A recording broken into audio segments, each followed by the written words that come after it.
விமானத்துல ஏறுறப்போ seat belt போடணும்னு சொல்றாங்க.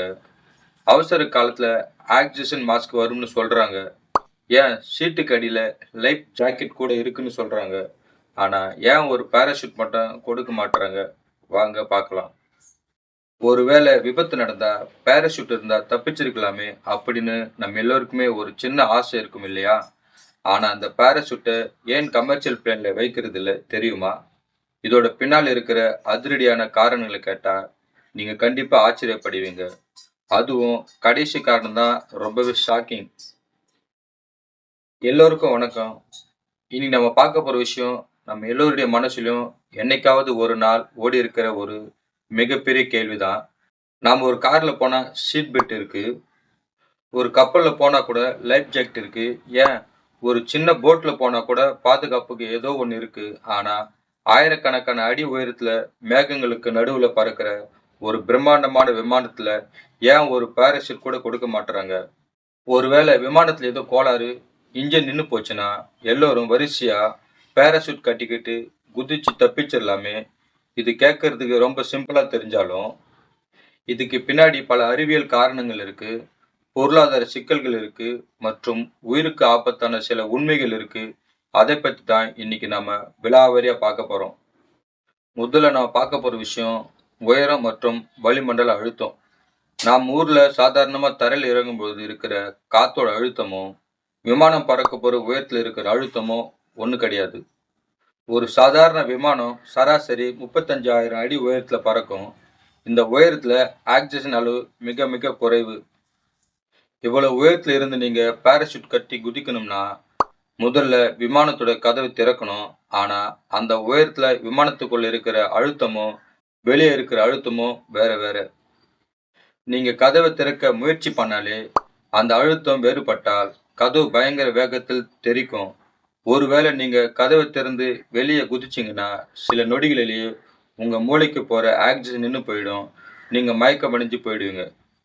அது மட்டும் இல்லாம அந்த உயரத்துல வெப்பநிலை -50 டிகிரி வரைக்கும் இருக்கும்.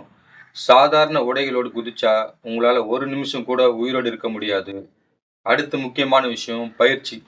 பாராசூட்ல குதிக்கிறது ஏதோ மாடியிலிருந்து குதிக்கிற மாதிரி சாதாரண விஷயம் கிடையாது. ஒரு ப்ரொஃபஷனல் ஸ்கை டைவர் ஆகிறதுக்கு குறைந்தது 200 முறையாவது ட்ரைனிங் எடுத்திருக்கணும். அப்போதுதான் காத்துல எப்படி உடம்பை பேலன்ஸ் பண்றதுன்னு தெரியும். எப்போ பாராசூட் ஓபன் பண்றதுன்னு புரியும். இப்ப யோசிச்சு பாருங்க. ஒரு விமானத்துல 300 பயணிகள் இருக்காங்க.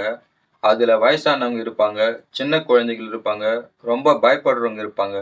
ஒரு எமர்ஜென்சி நேரத்துல விமானம் பயங்கரமா ஆடிக்கிட்டு இருக்கிறப்போ எல்லாரும் பதட்டத்துல இருப்பாங்க. அந்த நேரத்துல 300 பேருக்கும் பாராசூட் மாட்டி விடுறதுக்குள்ளேயே விபத்து நடந்து முடிஞ்சிடும். அப்படியே எல்லாரும் மாட்டினாலும் யாரு முதல்ல குதிக்கிறதுன்னு ஒரு பெரிய குழப்பம் வரும். ஒருத்தர் மேல ஒருத்தர் மோதி பாராசூட் கயிறுகள் ஒன்னோடு ஒன்று சிக்கி அதுவே ஒரு பெரிய விபத்தா முடிஞ்சிடும். மூணாவது விஷயம் எடை. விமான நிறுவனங்கள் எப்பவுமே ஒரு விமானத்தோட எடையை குறைக்கிறதுல தான் கவனமா இருப்பாங்க. ஒரு சராசரி பாராசூட் குறைஞ்சது 10 கிலோ எடை இருக்கும். இப்போ 300 பாராசூட் வைக்கணும்னா அதுவே கிட்டத்தட்ட 3 டன் எடை ஆயிரும். இவ்வளவு எடை ஏத்துறதுனால எரிபொருள் செலவு ரொம்பவே அதிகமாகும். இதனால டிக்கெட் விலையும் பயங்கரமா ஏறிடும். அது மட்டும் இல்லாம இந்த பாராசூட்ல மாசம் ஒரு முறை செக் பண்ணணும்.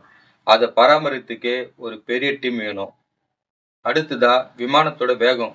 ஒரு விமானம் மணிக்கு சுமார் 800 கிலோமீட்டர் வேகத்துல போயிட்டு இருக்கும். இந்த வேகத்துல நீங்க கதவை திறந்து வெளியே குதிச்சீங்கன்னா அந்த காத்தோட வேகம் உங்களை அப்படியே தூக்கி போய் விமானத்தோட இறக்கையிலயோ இல்லைன்னா என்ஜின்லயோ மோத வைக்கும். இது ரொம்பவே ஆபத்தான விஷயம். போர் விமானங்கள்ல ஏன் பாராசூட் இருக்குன்னு நீங்க கேட்கலாம். அந்த விமானங்கள்ல இஜெக்ஷன் சீட்னு ஒரு டெக்னாலஜி இருக்கும். அதாவது ஆபத்துனா சீட்டோட சேர்ந்து உங்களையும் அப்படியே மேலே தூக்கி எறியும். ஆனா 300 பேர் போற விமானத்துல இது சாத்தியமே இல்லை. கடைசி மற்றும் மிக முக்கியமான காரணம் என்ன தெரியுமா? விபத்துகள் நடக்கும் நேரம் புள்ளி விவரங்கள் என்ன சொல்லுதுன்னா, பெரும்பாலான விமான விபத்துகள் ஒன்று டேக் அப் அப்போ நடக்குது, இல்லைன்னா லேண்டிங் அப்போ நடக்குது. அதாவது தரைக்கு ரொம்ப பக்கத்துல இருக்கும்போது தான் விபத்துகள் நடக்குது. இந்த நேரத்துல நீங்க பாராசூட் கட்டிட்டு குதிக்கவே முடியாது. ஏன்னா ஒரு பாராசூட் விரிஞ்சி நீங்க பாதுகாப்பாக தரை இறங்கணும்னா குறைஞ்சது 2000 அடி உயரமாவது வேணும். தரைக்கு பக்கத்துல இருக்கும்போது பாராசூட் எந்த விதத்திலையும் உதவாது. உண்மையை சொல்லப்போனா நடுவானத்துல ஒரு பிரச்சனை வந்தா கூட ஒரு அனுபவம் வாய்ந்த பைலட் விமானத்தை பாதுகாப்பாக தரையிறக்கத்தான் முயற்சி செய்வாரு. ஏன்னா ஒரு பாதுகாப்பான தரையிறக்கம் தான் எல்லா உயிரையும் காப்பாற்றும். இதையெல்லாம் யோசிச்சு தான் பேராஷூட் வேணாம்னு முடிவு பண்ணியிருக்காங்க. ஸோ பேராஷூட் இல்லைன்னு இனிமே யாருமே கவலைப்பட வேண்டாம். கார்ல போறதை விட விமானத்துல போறது தான் உலகத்திலேயே மிக பாதுகாப்பான பயணம். இந்த தகவல் உங்களுக்கு பிடிச்சிருந்தா லைக் பண்ணுங்க, உங்க ஃப்ரெண்ட்ஸுக்கு ஷேர் பண்ணுங்க. உங்களுக்கு ஏதாவது சந்தேகம் இருந்தா கமெண்ட்ல சொல்லுங்க. இன்னும் இது போல பல சுவாரஸ்யமான விஷயங்களை தெரிஞ்சுக்க நம்ம சேனல் சப்ஸ்கிரைப் பண்ணிடுங்க. நாளைக்கு உங்களை இன்னொரு அதிரடியான வீடியோவுடன் சந்திக்கிறேன். அதுவரை உங்களிடமிருந்து விடைபெறுவது உங்கள் ராஜா.